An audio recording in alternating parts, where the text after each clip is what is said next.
औज़ुबिल्लाहिमिनश्शैतानिर्रजीम बिस्मिल्लाहिर्रहमानिर्रहीम। मां आहियां मोहम्मद सुलेमान आरी जो अॼु 6 मई 2025 जो ॾींहुं आहे। अॼु असां डिस्कस कंदासीं ॻोठ आरीजा में मखदूम शहाबुद्दीन मंगरी साहब जन जी जेकी एंट्री थिए थी, उहा एंट्री कीअं थी थिए ऐं उन एंट्री थियण सां कहिड़ियूं शयूं जेका सो रूनमा थियनि थियूं। असां वटि जेके क़दीमी ज़मीनी रवायतूं आहिनि ऐं ज़मीनी जेके आसार मुयसर आहिनि, पहिरियों असां उन्हनि आसारनि खे डिस्कस करे वठूं था। हिन ॻोठ आरीजा में असांखे जेका आबादी आहे हिन ॻोठ जी, उहा क़दीम ज़माने में अक्सरियत हिंदू कम्यूनिटी जी आहे। उन खां बाद में जेकी पावर दबदबो इख्तियार राइप, उहा जेका ज़मीनी हक़ाइक़ असांखे मुयसर कनि था, उहा आहे त आरीजा क़ौम खे इहे तमामु तर अख्तियारात आहिनि जेके ज़मीनी। उन्हनि में हिकिड़ो ख़ानदान असांखे ज़मीनी हक़ाइक़ ते नज़र अचे थो। वॾेरो काइम खान आरी जो, उन जो पुटु हुयो नेबाउ खान आरी जो, उन जो भाउ हुयो वॾेरो खान आरी जो। यानी नेबाउ ख़ानदान जो जेको आहे सो वॾेराइप ई हिन ॻोठ में नेबाउ ख़ानदान वटि काफ़ी सारियूं ज़मीनियूं हुयूं। न सिर्फ़ देह आरीजा में, पर इन जे आस पास में ॿी जेके देहियूं आहिनि, उन्हनि में बि असांखे उन नेबाउ ख़ान जूं या खान आरीजे जूं ज़मीनूं केटिन जी सूरत में मिलनि थियूं। न सिर्फ़ एतिरो, बल्कि हुननि जो हिकिड़ो बंगलो डोकरीअ में उहो बि नज़र अचे थो। ऐं जॾहिं हिकिड़े अंग्रेज़नि जी हुकूमत आहे, अंग्रेज़नि जो राज आहे, त जेका लाड़काने सिटी में हर वॾेरे खे हिकिड़ी कुर्सी मिलंदी हुई, त उहा इन नेबाउ ख़ानदान जी कुर्सी हूंदी जेका अंग्रेज़नि जी दरबार में लॻंदी हुई। इहे ज़मीनी हक़ाइक़ आहिनि। ही जेको हीरा वाव आहे, इन जे हिन साइड ते, हिन कप ते उन नेबाउ ख़ानदान जी हिकिड़ी वॾी औताक हूंदी हुई, जिते हर आम ऐं ख़ासि माण्हुनि जी अच वञ हूंदी ऐं उन जा उहे मसइला हल थींदा हुआ। ऐं इन औताक जे बिल्कुलु हीरा वाह जे हिन साइड ते वरी जेको हाणे हिज़्बुल्लाह वॾेरे जन जो जेको पाड़ो आहे, इनखे दाइमानी पाड़ो सॾिबो आहे, उहो वरी हिन कप ते हिन जा घर आबाद हुया। ऐं जेकी ये जामी मस्जिद आहे मखदूम जी, इन जे हिन साइड खां विच में घिटी आहे, इन साइड खां ये नेबाउ ख़ानदान जा घर हूंदा। ऐं हे जेकी मस्जिद जी प्रॉपर्टी आहे, ये सभु इहो इलाइक़ो उन्हनि जो हूंदो हुयो। ऐं चंद घराणा पथर वटे आरीजन जा ऐं ॿी क़ौम जा आबाद हुया।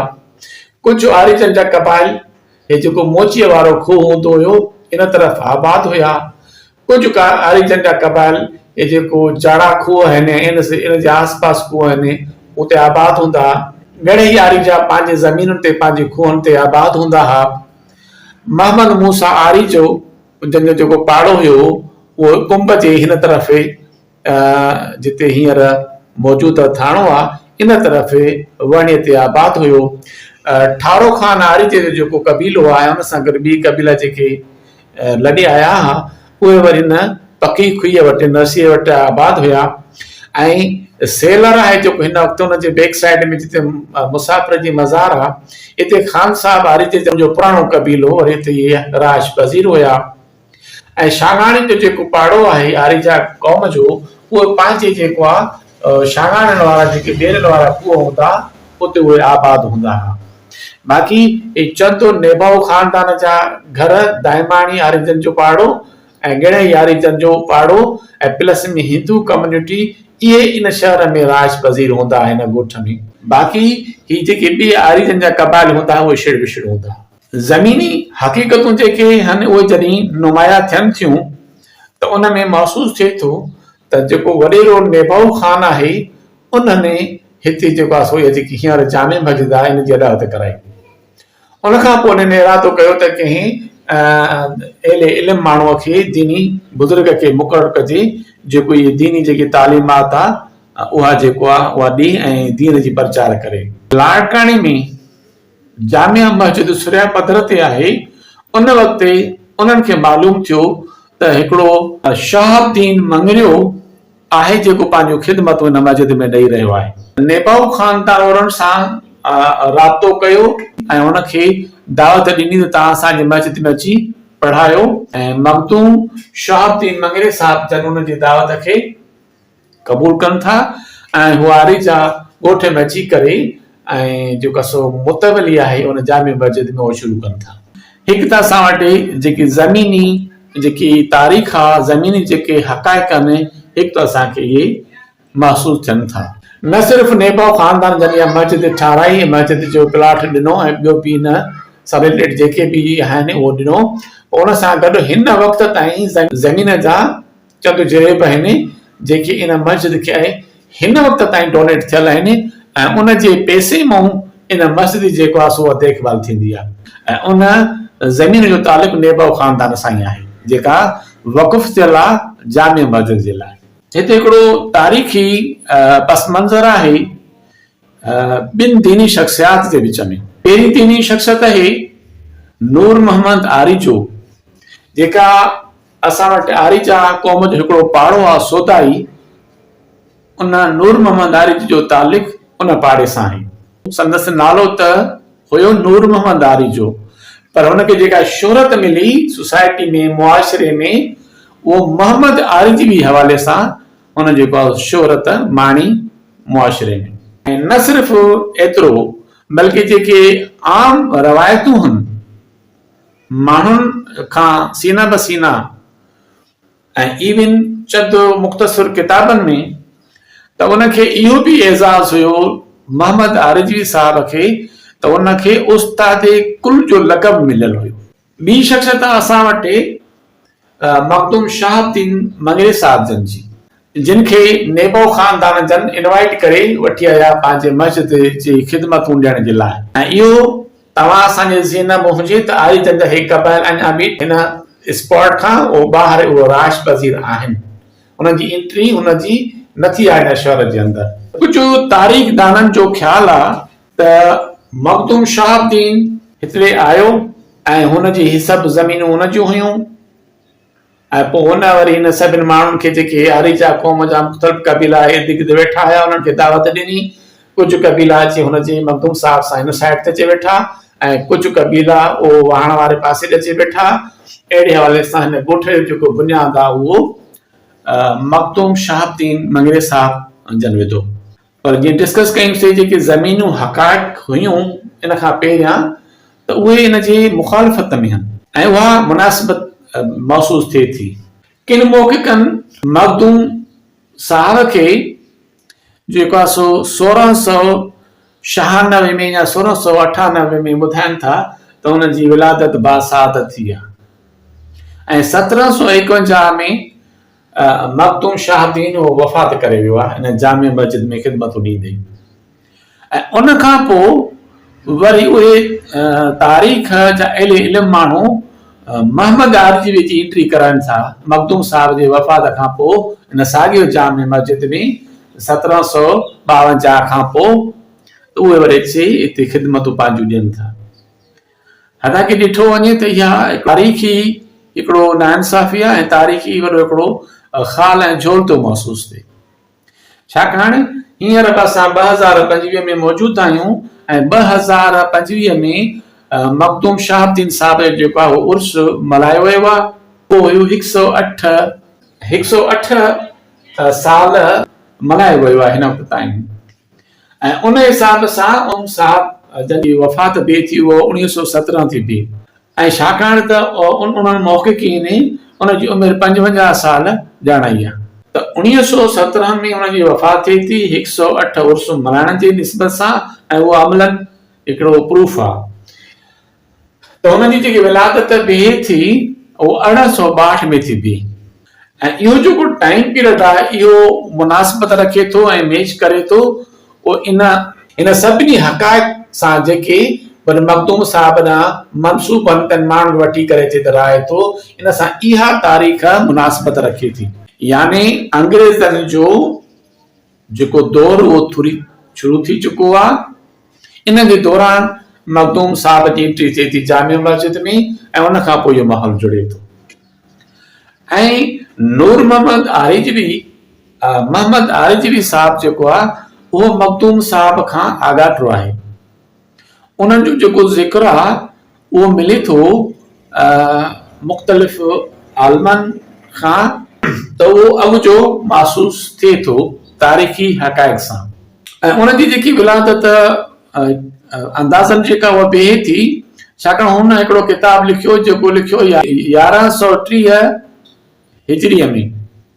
उन निस्बत सां उनजी जेको इहो किताब लिखण जी डेट बिहे थी उहा 1752 थी बिहे उन किताब लिखण जी। अहिड़े हवाले सां असां उनखे जेकॾहिं 80 साल जी उमिरि जो बि सम्झूं था त उनजी 1692 ईस्वी उनजी विलादत इन जे आस पास बिहे थी ऐं पाण 1772 में वफ़ात करे विया आहिनि। ऐं हिकिड़ी ॿी मशहूर मारूफ़ शख़्सियत आहे जंहिंखे मोहम्मद राशिद रोज़ेधणी चयो वेंदो आहे ऐं उहो बि मोहम्मद आरिजवी वटि पंहिंजी फाइनल जेकी दीनी तालीम आहे उहा हासिल करे हितां फारगुल तहसील थियो हुयो। ऐं उनजी जेकी आहे वफ़ात उहा 1868 में असांखे तारीख़ जी किताबनि में उहा मिले थी। महसूस थियो त मोहम्मद आरिजवी साहब जी जेकी शख़्सियत आहे उहा शहाबुद्दीन मंगरे खां आगाटी आहे ऐं शहाबुद्दीन मंगरो साहब वरी उन खां बाद जो हिकिड़ो शख़्सियत आहे। बहरहाल नेबो ख़ानदान जे दावत ते हू हिते मस्जिद में अचनि था ऐं हू पोइ महसूस कनि था त जेके आस पास में माण्हू वेठा आहिनि उहे बि जेकॾहिं सुरी हेॾे अचनि त गॾिजी करे विहूं।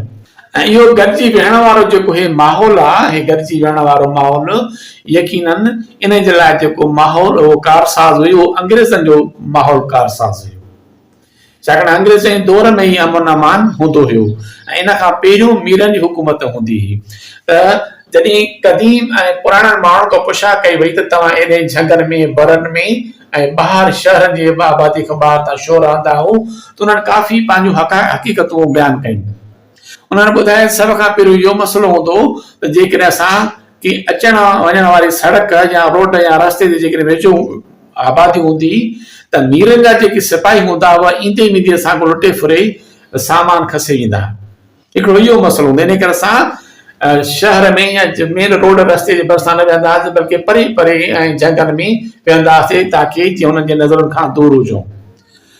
ऐं ॿियो उहे पंहिंजा मीरनि जे कमकारनि जे लाइ माण्हुनि खे पकड़े वेंदा हुआ, जेके ॾिसंदा जिते आबादी उतां जा नौजवान माण्हू पकड़े ऐं हुननि बेगर तौर ते पाण सां वठी ईंदा, वरी हुननि मीरनि जा कमकारियूं कराए वरी पोइ हुननि खे छॾे ॾींदा। त इहे हक़ीक़तूं बि जेको आहे माण्हुनि जो अलॻि अलॻि विहणु जंगल में पंहिंजी ज़मीन ते विहणु इन शइ ॾांहुं असांखे हिकिड़ो सबूत थो प्रोवाइड करे। ऐं हीउ जेको गॾिजी विहण वारो माहौल आहे यकीनन इहो अंग्रेज़नि वारो दौर आहे, हुन में अमन अमान हुयो, हुन में सख़्ती हुई ऐं हुन ते जेको आहे सो कानून जी जेका उहा हुकुमरानी हुई ऐं सख़्ती ही अहिड़े क़िस्म जे माण्हुनि ते जेको शरअंदाज़ी मुआशरे में पैदा कनि। ऐं तव्हां असांजे इल्म में आहे त अंग्रेज़ 1843 में हुकूमत खसी मीरनि खां। अहिड़े हवाले सां त मखदूम साहब जेको आहे उहो बाद जो आहे ऐं मोहम्मद आरिजवी उहो आगाटी शख़्सियत हुई। अहिड़े हवाले सां मखदूम साहब जॾहिं आयो ऐं पोइ उन वरी हे जेके क़बाइल हुया ऐं जेके रहंदा हुया उन्हनि खे दावत ॾिनी त तव्हां अचो ऐं त हिते सां गॾिजी इन ॻोठ जो खे वधायूं ऐं गॾिजी करे रहूं। उन जे दावत ते मोहम्मद मूसा आरिजा जो कबीलो, ठारो खान आरिजो जो कबीलो, इहे ऐं इन्हनि सां जेके ॿिए वरी ज़ातियुनि वारा कबीला हुया, छाकाणि ही अक्सर मालवंद क़िस्म जा माण्हू हुया, हिननि जो त असां हिन पासे न रहंदासीं, जेकी हीराबाद हिन पासे जेको हिन शहर आहे, हुननि चॉइस कयो त ही जेको पासो आहे जंहिंखे, छाकाणि हे ठारो खान हुयो चङो मुड़ुसु वॾेरो पंहिंजे हिन कबीले जो, त उन अची हिन इलाइक़े में यानी हीराबाद हिन पासे ॾे अची राय इख्तियार कई। इन करे हुन हिन हिसे खे ठारो वहाण जो नालो पइजी वियो, यानी उहो एरिया उहो पहाड़ो जिते ठारो वारी जे राज पज़ीर हुयो। आरिजन जा ही कबीला ऐं ॿिए ज़ातियूं अची करे हिन ठारे वाण में राश इख़्तियार कई ऐं उते वेठा। सभु वारनि ही पाड़ो उथी करे जेको आहे शहर जे इन पासे अची करे उहो राश पज़ीर थियो। जेके शागाणनि जो आहे पाड़ो उहो बि उथी करे ॾहें अचे वियो सूर्य आयो ऐं ही जेके सौदाई हुआ ॻड़ियाई हुआ पंहिंजी ज़मीन तां उहो उथी करे बि पधर साइड ते उहे बि अची करे राश उन्हनि इख़्तियार कई ऐं रहण लॻा। ऐं ॿिए बि जेके करोड़ा हुआ माशी हुआ उहे ज़ातियूं बि आहिस्ते आहिस्ते सुरतियूं अति पधर जे आसपास उन्हनि बि राश इख़्तियार कई। ऐं इहा जेकी दावत हुई जेका मखदूम साहब उन्हनि इर्द गिर्द वेठलनि खे ॾिनी ऐं उन्हनि खे उन क़बूल कयो। अहिड़े हवाले सां ही जेको आहे हिकिड़ो मजमूओ थी वियो घणनि माण्हुनि जो। उन में वरी जेको आहे सो कमी उन सूरत में आई त जॾहिं ही मुल्क आज़ाद थियो 1947 में ऐं इन खां अॻु में ई उन जा हालात थोरा कशीदा थी विया त अक्सर त जेकी हिंदुनि जी ही उन्हनि हितां लॾ पलाइण शुरू कई।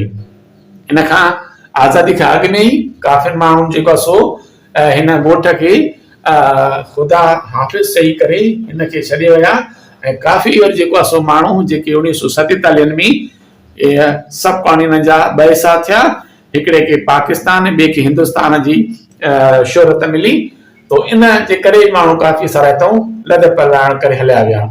ऐं हिते जेके रहंदड़ माण्हुनि उन्हनि अक्सर वरी उन्हनि जे राशन खे इस्तेमालु कयो ऐं उन में रहण लॻा।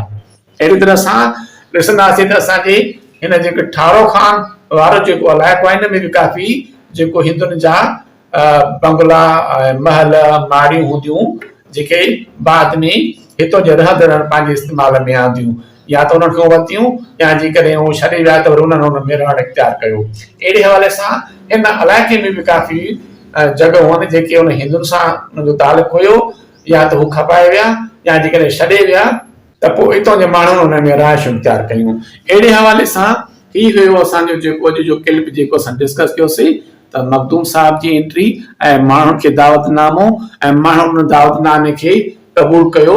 ऐं ही जेको ॻोठ आहे उहो ॿिनि हिसनि ते मुश्तमिल ॻोठ बणिजी वियो। हीरावाज हिन पासे खे ठारो वहाण चयो वियो ऐं हीरावाज हिन पासे खे शहर चयो वियो। ही वहाण सॼण लॻो ऐं ही शहर सॼण लॻो। पर जनरली हिन पूरे एरिया खे पूरे इलाइक़े खे आरिजा नाले सां शोहरत मिली। आरिजा ॻोठ जी निस्बत सां शोहरत मिली ऐं पर ही बज़ाते ख़ुदि हिते पंहिंजे इन इलाइक़े में ही पासो शहर सॼण लॻो ऐं ही पासो उहो वहाण सॼण लॻो। जज़ाकल्ला।